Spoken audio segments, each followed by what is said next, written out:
Voilà, bonjour. Encore une fois, heureux de vous retrouver, tout à nouveau aujourd'hui. J'espère que vous avez passé une bonne nuit, que vous êtes en forme, bien reposé pour cette nouvelle journée. Que le Seigneur vous bénisse.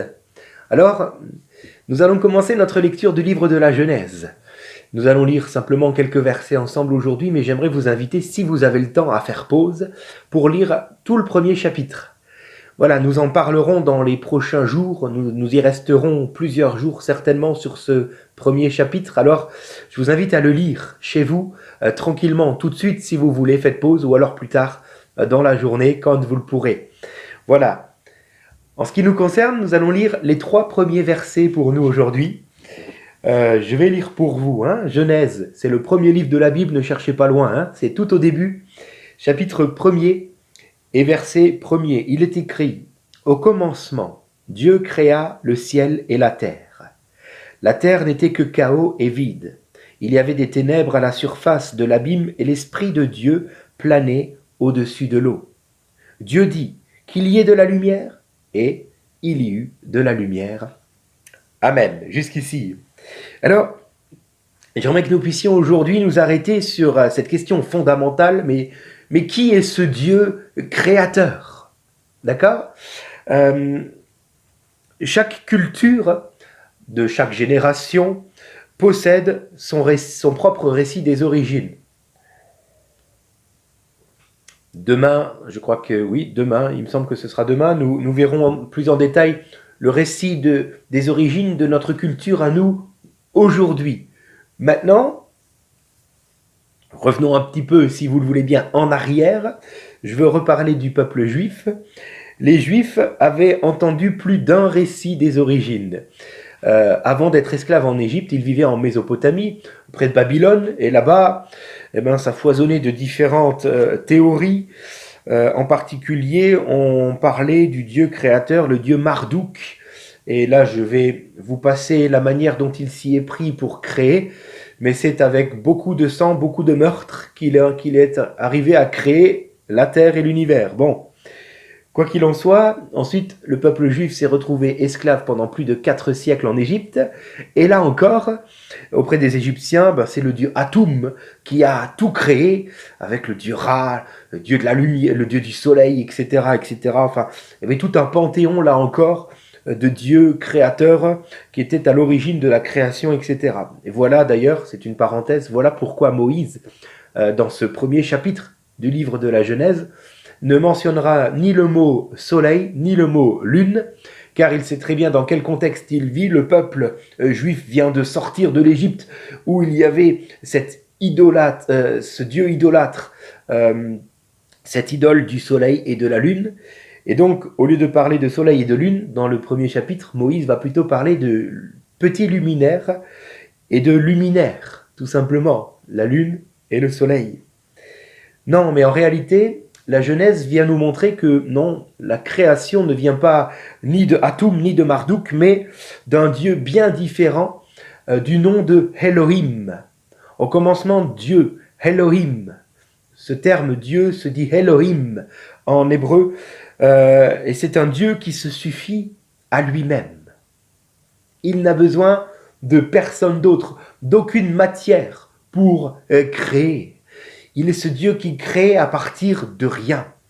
Et combien ça devrait nous encourager pour nous dans nos vies. Si Dieu trouve la foi, il peut créer à partir de rien. Alléluia. Elohim, le Dieu créateur, présenté dans le livre de la Genèse, Elohim est un nom pluriel. Oui, pluriel. Car Dieu se présente comme étant un Dieu trinitaire. 3 en 1.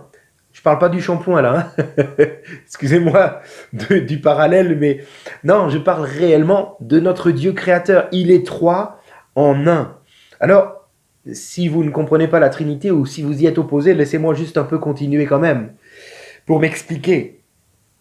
La Bible nous présente comme étant le Père, le Fils et le Saint-Esprit.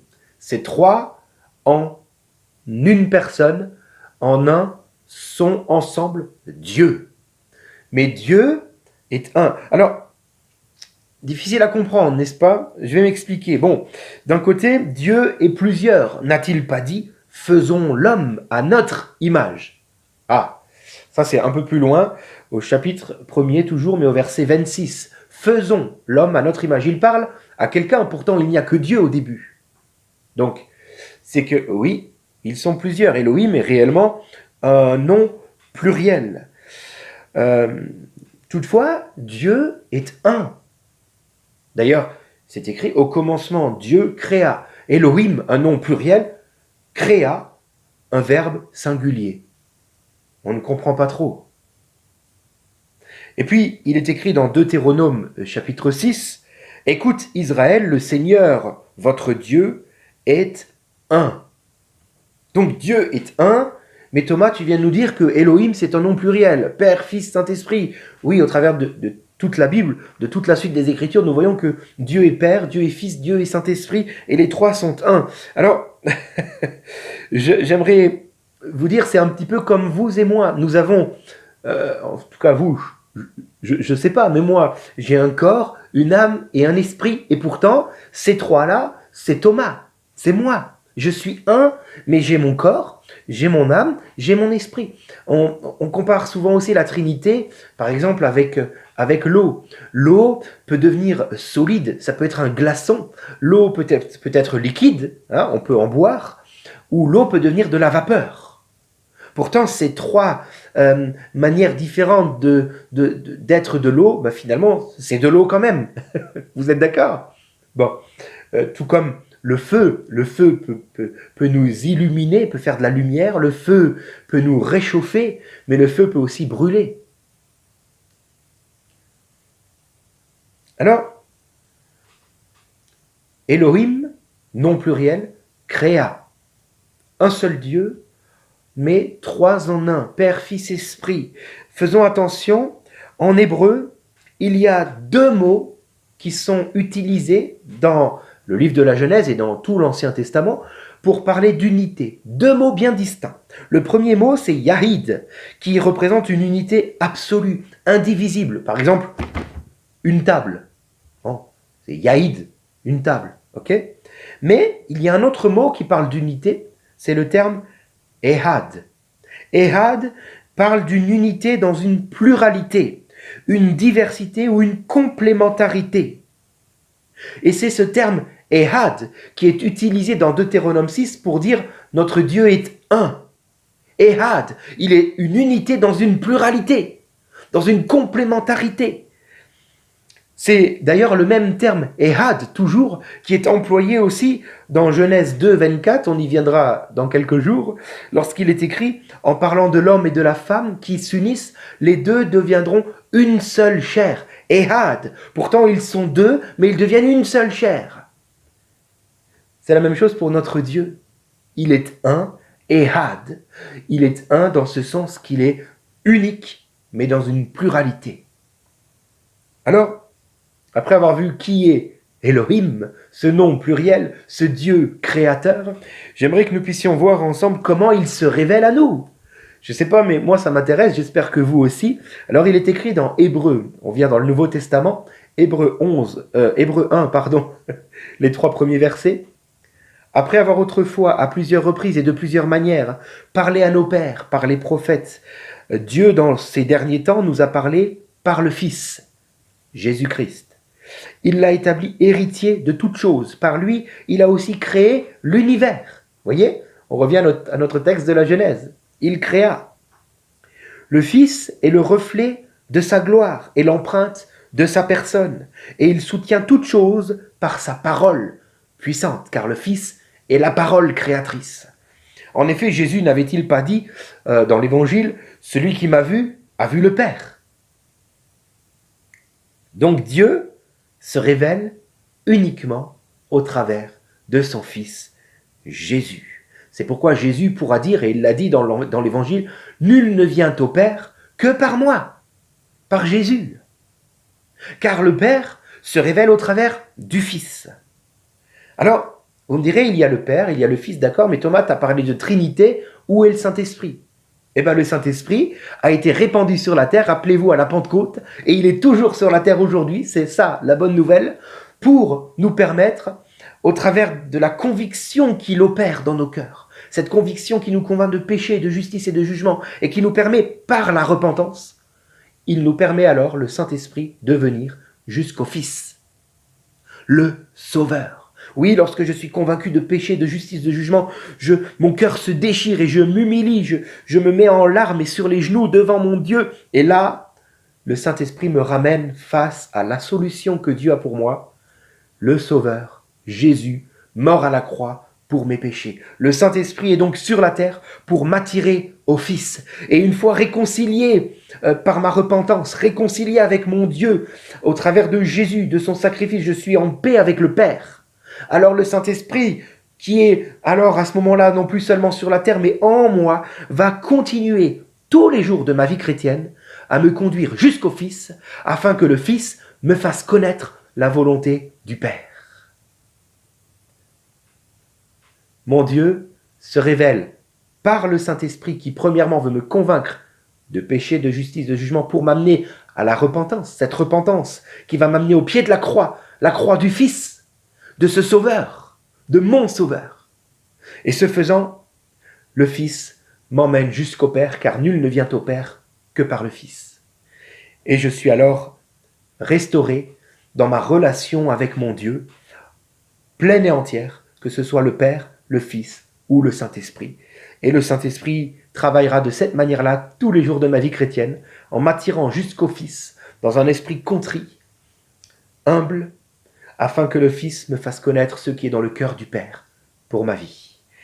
Voilà comment Dieu veut travailler. Nous l'avons lu, je vais le relire pour vous et je termine là-dessus. Il est écrit donc que la terre était informe et vide, il y avait les ténèbres qui recouvraient l'abîme et l'Esprit de Dieu planait au-dessus de l'eau. Dieu dit que la lumière soit et la lumière fut. Autrement dit, je comprends finalement que lorsque la parole de Dieu retentit, le Saint-Esprit qui planait au-dessus des eaux se met en œuvre afin d'accomplir ce que la parole créatrice a prononcé. La parole Jésus-Christ travaille avec le Saint-Esprit, la puissance de Dieu, pour accomplir ce qui est dans le cœur du Père. Donc je comprends que dans ma vie, ça doit être pareil finalement. Je ne dois pas avoir une vie qui met le focus uniquement sur le Saint-Esprit. J'aurai finalement alors la tête dans les nuages. Je ne dois pas non plus avoir la tête, une vie qui met l'accent sur uniquement la parole. Parce qu'alors je n'aurai pas la tête dans les nuages, mais j'aurai la tête dans la brume. J'arriverai plus à voir clair, à comprendre ce que vraiment je dois faire ou je ne dois pas faire. Non, le juste milieu, c'est d'avoir ce bon équilibre entre la vie de l'esprit et la parole de Dieu. Car l'esprit ne fera rien si la parole n'est pas déjà gravée en moi. Je dois donc y venir, voilà ma part, venir à la parole tous les jours, et c'est ce qu'on veut faire ensemble. Et alors le Saint-Esprit va me permettre de me mettre en marche selon la parole de Dieu, et il va agir puissamment en moi et au travers de moi. Rappelons-nous simplement Matthieu chapitre 7, il me semble, 7 ou 9, je ne me rappelle plus maintenant, il me semble que c'est le chapitre 7, où il est fait référence de cet homme qui construit une maison sur le sable, et un autre homme qui construit sur le roc. Et quand la tempête vient, la maison construite sur le sable s'écroule. Pourquoi ? Parce que Jésus expliquera, celui qui construit sur le sable, c'est celui qui entend la parole, mais qui ne la met pas en pratique. Nous sommes donc appelés à entendre la parole, donc à y venir tous les jours. Voilà le premier poids sur ma balance, la parole de Dieu. Mais ensuite, je dois mettre en pratique. Ça, c'est le deuxième poids pour avoir l'équilibre dans ma balance. Et pour mettre en pratique, j'ai besoin de la vie de l'esprit en moi. La puissance de Dieu pour mettre en pratique ce que Dieu m'a révélé dans sa parole. Et donc, lorsque je fais cela, la volonté du Père s'accomplit en moi. Voilà comment le Dieu trinitaire se révèle à moi, comment il veut se révéler à toi, et voilà aussi comment il veut agir en toi et dans ta vie. Prions ensemble. Seigneur, merci parce que tu es ce Dieu créateur Elohim, et tu agis aujourd'hui encore. Aujourd'hui encore, tu veux agir, interagir avec tes enfants et avec un plus grand nombre, en nous attirant jusqu'au Sauveur, ton Fils, par le Saint-Esprit et par la repentance, pour que nous puissions être sauvés et ensuite utiles entre tes mains, chéris et comblés de tes grâces, car tu nous aimes, mais aussi utiles pour accomplir ta volonté. Merci parce que tu n'as pas changé, et aujourd'hui encore tu agis de la sorte. Alors, Je vais me poser cette question. Quel est l'équilibre dans ma vie entre ta parole et l'esprit? Comment est-ce que je m'y prends pour connaître la volonté de mon Dieu? Et comment est-ce que je m'y prends pour accomplir la volonté de mon Dieu? Oh Seigneur, donne-moi le bon équilibre. Donne-moi de ne pas chercher l'esprit uniquement. Et donne-moi de ne pas chercher la parole uniquement, mais les deux conjointement. Merci Seigneur. Amen. Que Dieu vous bénisse et à demain.